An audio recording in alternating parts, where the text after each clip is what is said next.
Good afternoon, Charlene Jones. Hello. Thank you, thank you so much for talking to Bayloric TV. No problem.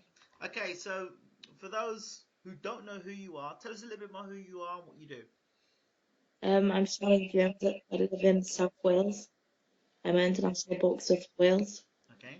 Um, That's it, basically. Okay, I know you look slightly nervous. It's cool. Don't worry about it. By the end, you'll be shouting and screaming from the hilltops. Okay, so tell us about your amateur. What got you into boxing first and foremost? My father brought me to a boxing gym originally just to keep up my fitness because I've always been an all-rounder into all sports really. But I was into cross country, Right. so I went there for extra fitness. And he used to do a bit of boxing himself. Okay. And I did a bit of training. I was just just natural at it. I found that I had a talent in the sport, and I haven't looked back really.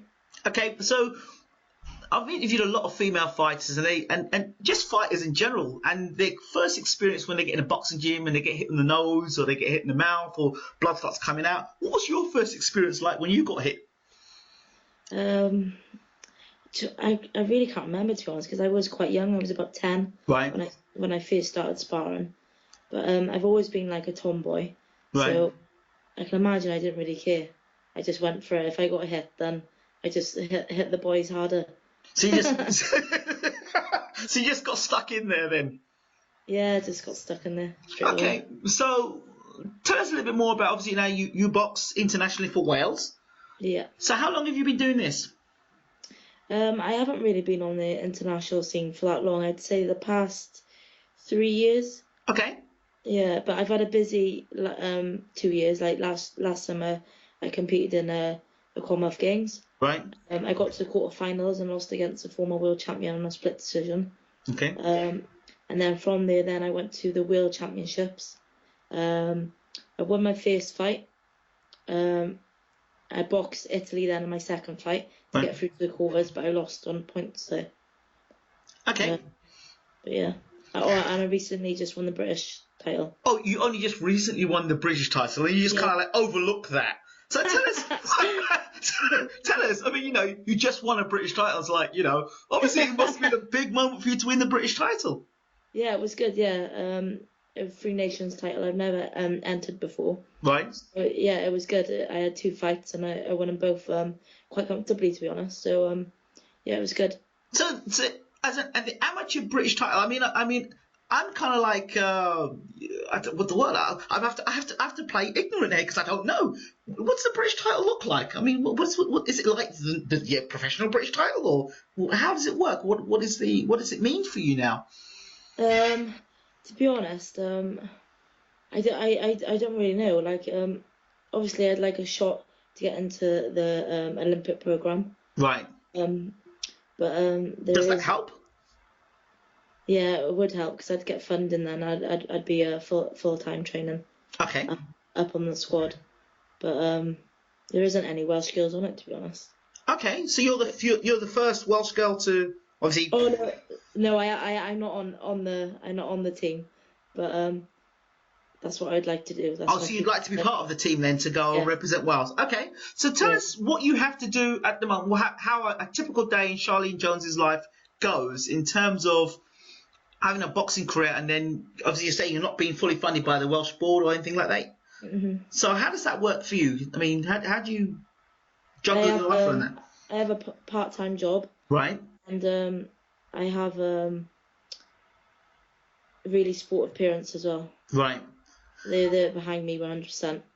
So I get up at 5 a.m. I go for a run. I'll go to work at 6 till 11 a.m. Mhm.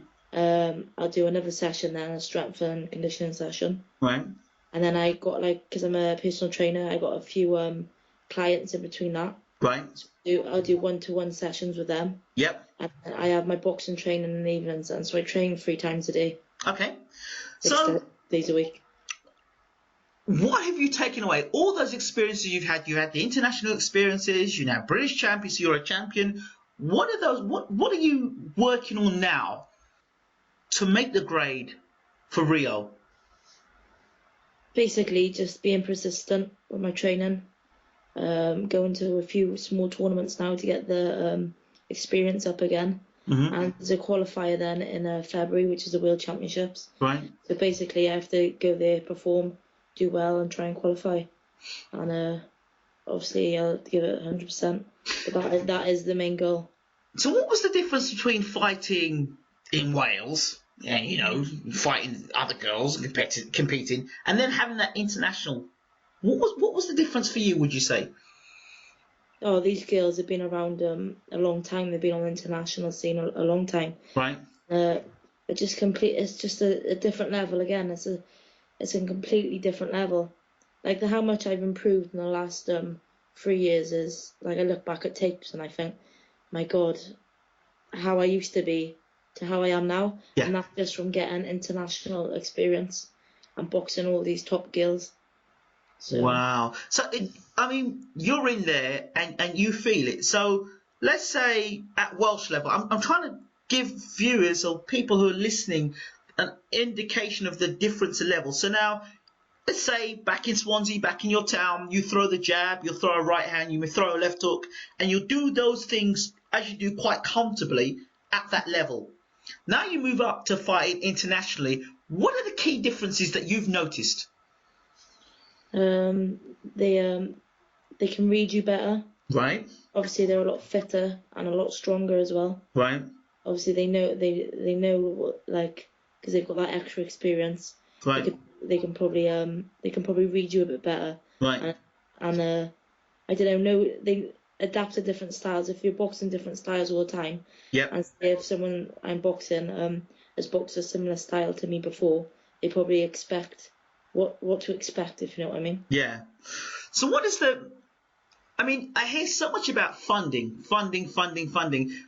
How important would it be for you to get funding, for you to be able to go to Rio? What could you do with that funding if you were funded to do full-time just to focus on boxing alone? How does that benefit? How does that change Charlene Jones's life? I could get better sparring. I could travel abroad and go to training camps and spar the top countries and just get proper prep, to be honest.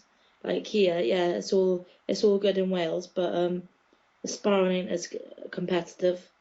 If I went away and sparred all the top nations, how much I'd improve as well.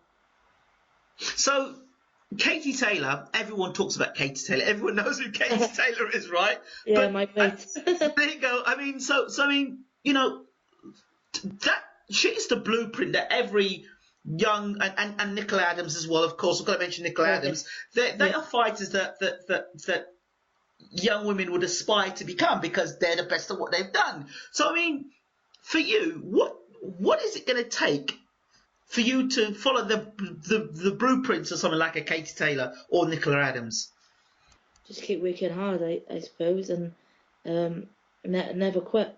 Obviously, they've achieved their dream, and they've just worked hard to get it and been dedicated to the sport. And I think that's what it takes. You got to give it everything. You got to I don't know. It's got to be your life. You got to eat, sleep, train, repeat, basically. That's what they've done, haven't they? And, absolutely, repetitively, and they've done it, and they've had the access to the quality sparring. I would only assume the quality sparring, the international tournaments. Yeah, of course, yeah. Eating the right diet, have to focus 110% on that, and not being a personal trainer or getting a part-time job. They can just focus 100% on doing that. How much does this mean to you, Charlene? How much does it mean to you, boxing?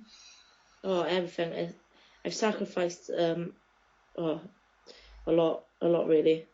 I live it. Honestly, I just live it. I wake up in the morning and training's always on my mind. I don't want to be in work. I want to be training. Okay. I can't wait to get out of work to hit the gym, and I can't wait to get to the gym to spar with all the boys, and I can't wait to hit the pads with my coach. I just live it, yeah. Okay.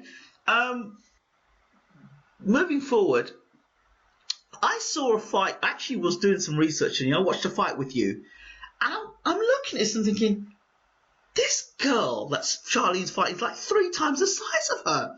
I'm like, what, hold on. They can't both be in the same division. One looked like a featherweight, and one looked like a welterweight. I'm like, no. I'm playing this back and going, no. This might be smell eyes. There was a fight. I can't remember who the lady was. I think it was. She was huge compared to you. I find that I always box taller people. Yeah, I'm really short of the weight. I am. This girl looked huge compared to you, and there was you just chugging forward, chucking punches. I'm like, go on, Charlene. And this girl's like, she's like, there, boom, boom, bam. It was like watching one of those computer games, like, you know. I'm like controlling Charlene, and it's like, boom, boom, boom, and you're battling, going forward. I can see you chucking them big right hands over the top. I'm thinking, geez, just one of those connect, please. Yeah. I'm sure you know the fight I'm talking about now, because I think so. Yeah. So tell me, you're fighting a girl that big, that much taller than you. What goes through your mind when you're in the moment, in the fire? What's going on? Basically, I gotta just keep my movement going in my head. Keep my head moving, and just keep pressing on, because I'm strong. I am like, not being big-headed, but I'm strong at the weight. Yeah. And a lot of the girls are like tall and slight. I'm quite short and quite stocky. Yeah. And I don't know, like just pressing on really, and just moving, working my way in. And that's what I got to do with these taller girls, because all they have to do is go like that. Yeah. And, yeah, that's it. Slip the long arm out and just go. Yeah, I got to move my head. And you better move your head, because if you don't move your head, you're coming in a straight line. What's going to happen? We know what's going to happen. Don't you? Boom, boom, boom, boom, boom, all the time, and your head's just going to be going back all the time. And obviously, in amateur style boxing, your head going back like that is not good. So all they have to do is stick a jab, and your head's just going back. They're scoring point. That's it. Yeah. You know, and it was like in professional boxing. Yeah, you might score the head going back, but you've got a little bit more time to get close and do what you need to do. In 3 rounds or 4 rounds, it's not much time to do what you need to do, you know? So, that's it, yeah. I also noticed, I saw a fight with you where you knocked someone out. It was quite brutal, actually. As a right hand over the top, and it was quite good, knockout punch. What does it feel like now? Now, you're on one end where you were obviously you're unsuccessful getting in to get punches. What does it feel like on the opposite end now, where you are successful and you do connect with your punches and you knock a girl over? What goes through your mind then? To be honest, like, you're not trying to do it, because you're not. If you try to knock someone out, then you're going to try too hard and you're going to get caught yourself. So, like, when you do land a shot and it does connect and the person does go down, you're shocked yourself, because you're not trying to put power into the shot. You've just caught them. Do you know what I mean? Mm-hmm. But no, it does feel good. Yeah. Wow. So what keeps you? What keeps you motivated? Apart from those knockouts, what keeps you motivated? It's just difficult doing the same thing over and over and over again. Your body wear and tear. You know, if you're a fighter, you understand that. Those who not fighters and just watch people fight, and they sit down and they've got the nice bow ties and they're watching you fight, they don't understand the pain you have to go through every day to keep doing the same thing over and over and over again. What keeps you going, Charlie? To be honest, Katie Taylor, I look up to her, even though she's the same weight as me. Yeah. I just know that she does what she works hard day in day out, and I know she motivates me, because I want to be at her level. I might have to face her one day. Have you ever had a chance to spar with her or get close to sparring with her or anything like that? No, I haven't. No, but like I said, I haven't really been up the top level for that long. Right. But I can imagine one day I'm gonna have to, especially being the same weight. Right. And but also, it'd be an amazing experience to even step in the ring with her. Absolutely. Can you imagine that? Just being able to get in the ring with somebody who's got such a legendary profile in amateur boxing for women, you know? And I have looked up to her since I was young as well. Like, she inspired me a lot when I was a kid.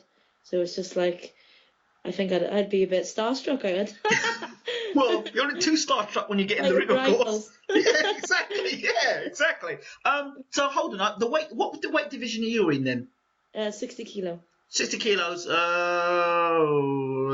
Featherweight, No, maybe? lightweight it is. Lightweight. Okay. Yeah. So what about Nicola Adams? Where does she fall into? She's 51 kilo. 51 kilos. And then, wow.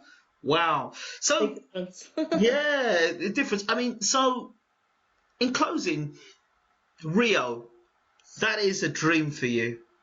Absolute dream. If in some unknown, some like amazing way, somebody was listening to this interview and they wanted to support you, or you were going to sell to them why you should be going to Rio, what would that reason be why you should go to Rio in 2016?